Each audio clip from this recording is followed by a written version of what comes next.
Assalamualaikum warahmatullahi wabarakatuh. Perkenalkan saya Siti Isa Nabila dengan NIM 101 22 114. Pada kesempatan kali ini saya akan membawakan materi mengenai analgesik. Adapun poin-poin penting yang akan saya jelaskan, yang pertama definisi analgesik, yang kedua klasifikasi NSAID, yang ketiga itu mekanisme kerja dari NSAID itu sendiri, yang keempat obat-obatan seperti ibuprofen, paracetamol, dan juga natrium diuretik, serta praktikum mengenai pemberian obat analgetik. Nah, kita mulai dari definisi analgesik. Analgesik itu apa sih? Nah, analgesik sendiri ini merupakan obat yang digunakan untuk mengurangi atau meredakan rasa nyeri. Analgesik sendiri ini dikonsumsi untuk meredakan gejala seperti sakit kepala, sakit gigi, sakit menstruasi, nyeri otot, sakit perut, kelelahan, dan juga lainnya. Obat analgesik ini dikelompokkan menjadi dua, yaitu opioid dan juga non-opioid, yang dimana golongan opioid atau golongan narkotika ini apabila dikonsumsi secara berulang akan menimbulkan ketergantungan dan juga toleransi. Begitu pula sebaliknya, pada golongan non-opioid itu merupakan obat analgesik yang dikonsumsi secara berulang namun tidak akan menimbulkan ketergantungan dan juga toleransi fisik. Nah, selanjutnya yaitu klasifikasi NSAID. Seperti yang bisa kita lihat, NSAID ini diklasifikasikan menjadi 3 golongan. Yang pertama yaitu obat antiinflamasi non-steroid penghambat COX tidak selektif. Yang kedua itu obat antiinflamasi non-steroid penghambat COX selektif.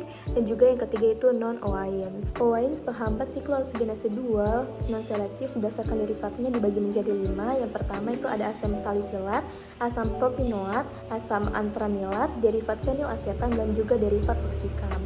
OAINs penghambat siklooksinase 2 selektif, dia ada revekosib dan selekosib. Sedangkan untuk non-OAINs dia itu ada acetaminophen atau paracetamol. Selanjutnya mekanisme kerja dari NSAID. Gimana sih NSAID ini bisa meredakan rasa nyeri? Nah, NSAID ini bekerja dengan cara menghambat kerja dari enzim siklooksinase, yang dimana enzim siklooksinase ini merupakan salah satu enzim penting dalam jalur metabolisme asam arachidonat, sehingga menurunkan produksi prostaglandin, prostaglandin, dan juga tromboksan yang merupakan mediator inflamasi. Sehingga pada saat produksi prostaglandinnya ini menurun, maka rasa nyeri yang dirasakan pada daerah inflamasi juga akan ikut meredah. Selanjutnya saya akan menjelaskan beberapa obat yang akan digunakan dalam praktikum seperti ibuprofen, paracetamol, dan juga natrium diklofenat.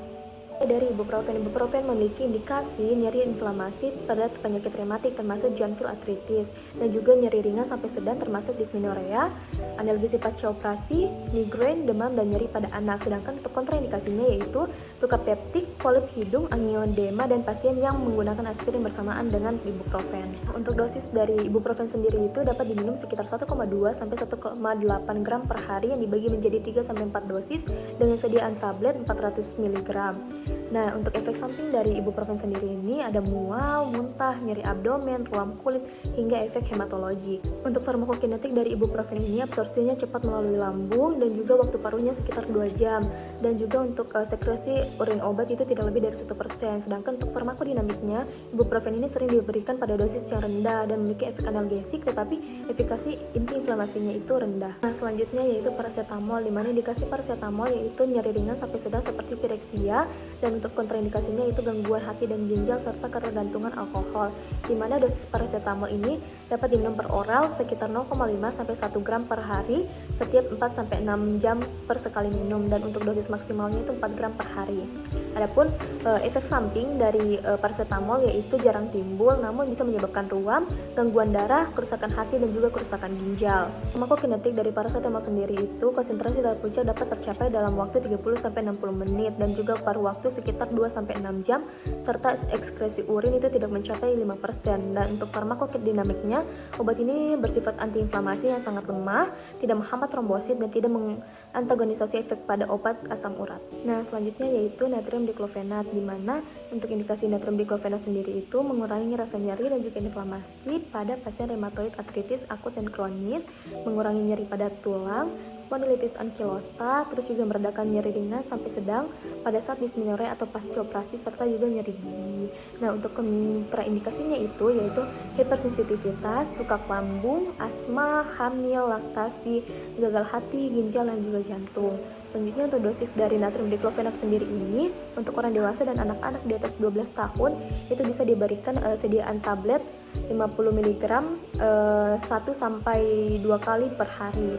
Selanjutnya untuk efek samping dari natrium diklofenat sendiri ini yaitu ada sakit kepala, pusing, vertigo, mual, muntah, diare, nyeri perut dan juga ruam kulit. Untuk farmakokinetiknya, absorpsi obat ini melalui saluran cerna berlangsung cepat dan lengkap, terikat 99% protein plasma dan mengalami efek metabolisme lintas pertama sebesar 40-50% dan untuk waktu paruhnya itu sekitar 1-3 jam. Nah, untuk farmakodinamiknya sendiri itu sebagai inhibitor siklooksigenase bersifat antiinflamasi, analgesik dan juga antipiretik.